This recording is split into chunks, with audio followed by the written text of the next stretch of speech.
일의 감각, 오너의 고민. 스스로 게으르다고 느낍니다. 다만 그때그때 당연한 일만큼은 최선을 다했습니다. 대학 시절에는 집안 사정상 학비와 용돈을 직접 마련해야 해서 아르바이트를 잠시도 쉬지 않았습니다.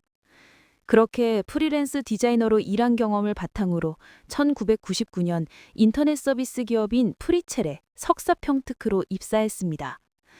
또 그 경력을 바탕으로 네이버의 디자인 팀장으로 자리를 옮길 수 있었고요. 제가 디자이너로서 어떻게 그렇게 다양한 커리어를 쌓을 수 있었는지 궁금해하는 분들이 간혹 있습니다. 무엇이 성공이고 어떤 의미 있는 커리어인지는 논외로 하고 어떻게 사회생활을 시작했고 또 커리어를 이어왔는지 잠시 돌아보고자 합니다. 가장 먼저 든 생각은 매 순간 정말 운이 좋았다는 겁니다. 고백하자면 치밀한 계획을 세우고 그것을 실현하기 위해 집념을 가지고 노력한 적은 없습니다.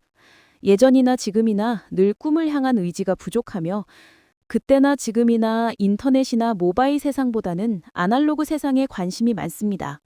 운 좋게 인터넷이 확산되던 시기에 웹디자인 1세대로서 디자인 일을 시작하게 되었고 웹이나 모바일 브랜드를 맡을 때면 그때마다 운명으로 여기고 좋아하려고 노력했습니다.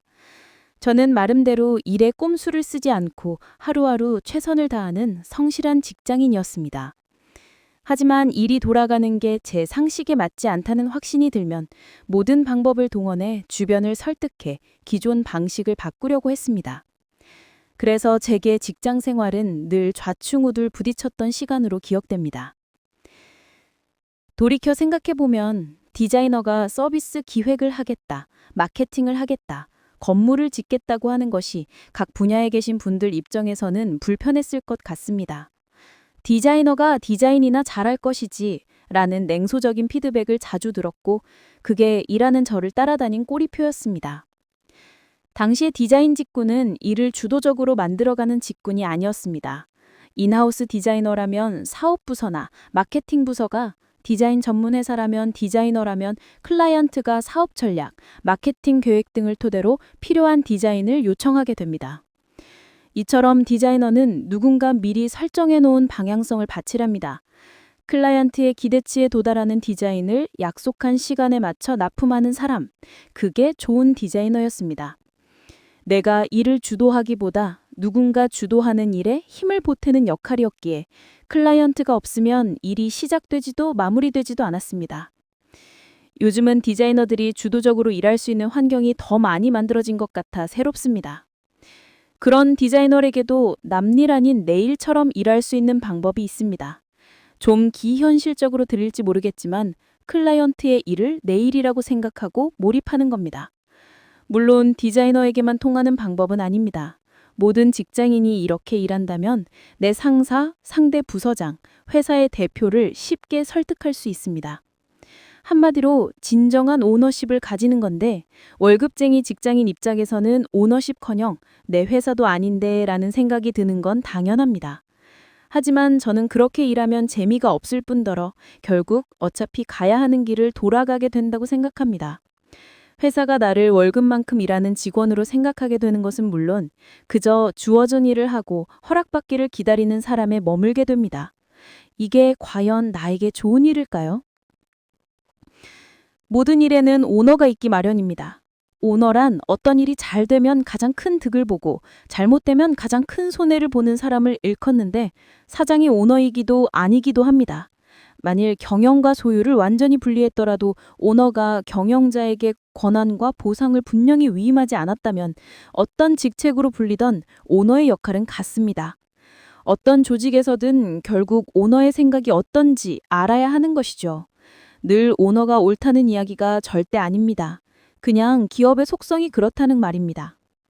오너와 상시 소통을 하기는 어렵겠지만 적어도 입사나 퇴사의 순간에는 오너를 보고 결정을 내려야 합니다. 이 직원은 믿어도 되겠다. 이대로 하면 손해볼 일 없겠다. 회사가 이런 신뢰를 가지면 내 의견에 힘이 실리고 내 생각을 펼치며 일할 수 있게 됩니다. 그 믿음이 가장 큰 직원에게 사장의 역할을 맡길 수도 있을 겁니다. 그러나 이처럼 신뢰를 쌓으려면 일을 잘하는 것보다 더 중요한 게 있습니다. 그것은 바로 오너보다 더 오너십을 가지는 겁니다. 물론 오너십을 가지고 일하면 시키는 대로 콕콕 빵으며 이럴 때보다 부담이 엄청납니다. 하지만 결국 그 부담이 쌓여 내 자산이 됩니다. 쉽게 말해 오너의 신뢰를 얻으려면 오너의 고민을 대신 해주면 됩니다. 대학 시절 컴퓨터 그래픽을 독학한 뒤 명함을 하나 만들었습니다. 직함은 아트 디렉터라고 적었죠. 학생 신분의 아르바이트가 아니라 전문 디자이너로 더 높은 비용의 디자인 일을 받으려면 최대한 프로페셔널해 보여야 했기 때문입니다. 그렇게 프리랜서 디자이너로 디자인 일을 하면서 깨달은 사실은 내가 오너십을 가져야 클라이언트가 날 믿게 되고 오랜 관계로 이어진다는 것이었습니다. 어떤 디자인 업무를 의뢰받든 제 관점에서 그 디자인의 필요성을 원점에서 재해석하고 사업 자체의 미래를 제안할 때 클라이언트가 만족했습니다. 어떤 때에는 제품부터 다시 만들어야 하지 않느냐, 이 제품은 경쟁력이 없는데 지금 디자인이 웬 말이냐 라며 클라이언트에게 불편한 소리를 할 때도 있었습니다. 그렇게 대학교 시절을 보내느라 학교 수업을 소홀히 했는데 특히 그 시기에 교양 수업을 제대로 듣지 않은 걸 나중에 많이 후회했습니다. 부족한 소양이 나이 들어서야 혼자 때운다는 게 쉽지 않네요. 좋은 클라이언트들은 저의 이런 제안을 원건이라고 생각해서 기분 나빠하지 않았습니다. 오히려 이 친구는 나보다 내 사업을 더 고민해 주는구나 라며 고마워하고 밥도 사주면서 이야기를 더 나누고 싶어 했습니다. 오너십을 가지고 일에 몰입하다 보면 이번 일에는 제가 필요 없을 것 같은데요? 라고 말해야 하는 경우가 생기기도 합니다. 나를 쓰는 게 클라이언트 입장에서 돈 낭비라는 걸 알게 되는 거죠. 클라이언트의 일에 진심으로 몰입해서 내 이익보다 그 오너의 사업을 더 중요하게 생각할 때도 있습니다. 저는 이런 경험을 통해 신뢰를 얻는 법을 배웠고 직장 생활 내내 그런 마음가짐으로 일했습니다. 이 사업은 왜 하는가? 어떻게 하면 지속적으로 이익을 내며 성장할 수 있는가? 그의 고민을 늘 오너의 고민과 일치시키려고 했고 오너에겐 보이지 않지만 내가 볼 수 있는 부분에 대해서는 오너도 그런 시야를 가질 수 있도록 도왔습니다. 저는 이 일을 오너의 그릇을 키우는 일이라고 여겼습니다. 더 좋은 생각을 담기 위해 그릇의 크기를 키우는 것이 오너에게는 중요한데 제가 그 작업에 도움이 되기를 바랬습니다. 정상적인 오너라면 내 고민을 치열하게 같이 해주는 사람의 이야기를 경청하기 마련입니다. 그렇게 신뢰가 누적된 것이 저의 커리어가 멈추지 않고 이어지는데 큰 역할을 했을 것입니다.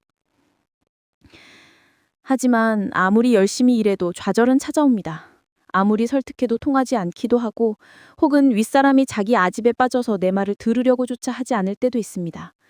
결국 일은 최고 결정자, 오너이거나 오너가 위임한 사람에 의해 결정됩니다.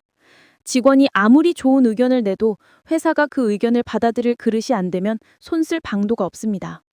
이런 느낌이 느껴질 때는 그 조직을 떠나도 됩니다.